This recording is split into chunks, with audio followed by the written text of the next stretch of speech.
So a kwanakin baya akwai bidiyon da na yi akan yadda mutum zai saurari waka ya samu kuɗi. So bayan na bidiyon da yawan mutane sun biyo ni DM, wasu ma a comment section suna tambaya na da ai su withdrawal na kuɗin su, wasu ma sun turo min da screenshot ɗin su already sun tara kuɗi a cikin wannan app platform ɗin, amma ba su sanya da ai su cire ba.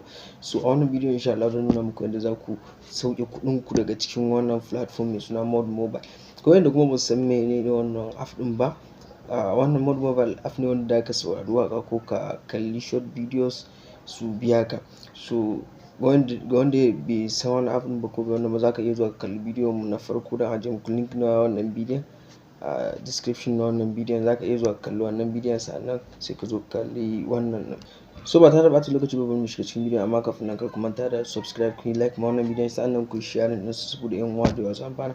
So ga wanda ba su san app ɗin Mod Mobile ba, kamar yadda na faɗa muku a wancan bidiyon, so wannan ba wai za mu yi bayani game da app bane, amma bari na muku ɗan takaitaccen bayani ga wanda ba su san amfanin sa ba. So Mod Mobile app ne wanda zai baka, wanda da ka samu kuɗi da shi ta hanyar jin waka ko ka kalli short videos ko kai playing na game, ka yi buga game ko kai sobe da dai sauransu dai. So kamar yadda na faɗa muku, akwai bidiyon da na yi last kan yadda ake amfani da app ɗin, yadda za ka buɗe kai sign off ka saita komai ka fara making kuɗi a cikinsa. So da ku iya zuwa kalli wannan bidiyon. Wannan bidiyon za mu yi magana ne akan yadda mutum zai sauke kuɗinsa a cikin wannan app ɗin. So da farko mutum da ka shigo cikin platform ɗin kamar haka. Bayan kun shigo cikin platform ɗin, gashi nan kamar haka. So yanzu kamar yadda kuke gani, idan ka zo nan wajen redeem ɗin na gashi nan a wannan sentence. So bayan ka zo wajen redeem ɗin nan, so kamar yadda na faɗa muku, make sure dole sai da PayPal ake cire kuɗi a cikin wannan app ɗin, sai kana da PayPal account kafin ka cire. So ga wanda ba su da PayPal account, za ku iya mun magana a comment section. Akwai bidiyon da na yi akan yadda ake buɗe PayPal account.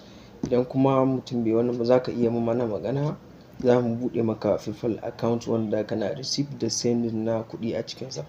So bayan ka je wajen redeem ɗin nan, kamar yadda kuke gani gashi nan, su dama coins ne, to kamar yadda kuke gani yanzu a wannan ina. So za ka zo nan, so gashi nan za ka zo ka duba adadin wannan ɗinka. So ga nan ga na farkon nan, duk coins guda kaza za su samu 0.1 cent.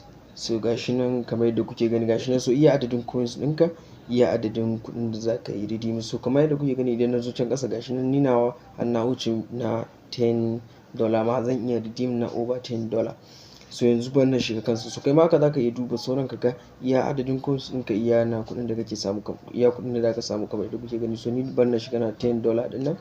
So bayan ka shiga kamar haka, gashi nan zai ce maka ka yi redeem. So bayan ka yi redeem kamar yadda kuke kaɗan nan, so a nan za ka sa phone number ɗinka, za ka yi verification na phone number ɗinka kafin ka yi redeem ɗin na kuɗinka. So a nan wajen kamar yadda kuke gani, za ka jera number wayanka.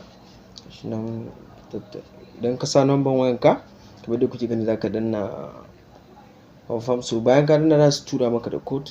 So idan suka tura maka da code, kana yin verify, za ka claiming na wannan kuɗin da ka tara a cikin wannan Mod Mobile ɗin.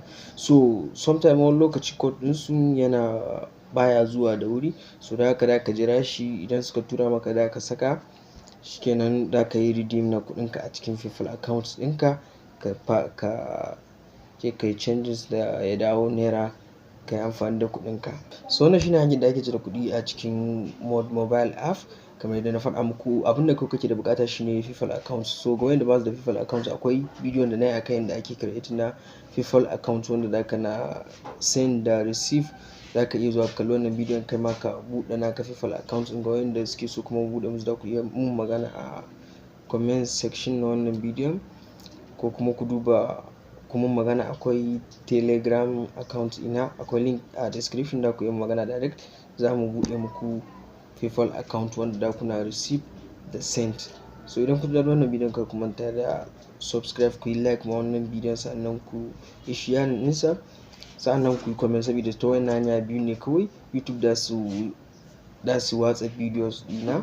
So kar ku manta da like ma wannan bidiyon, sannan ku yi comment.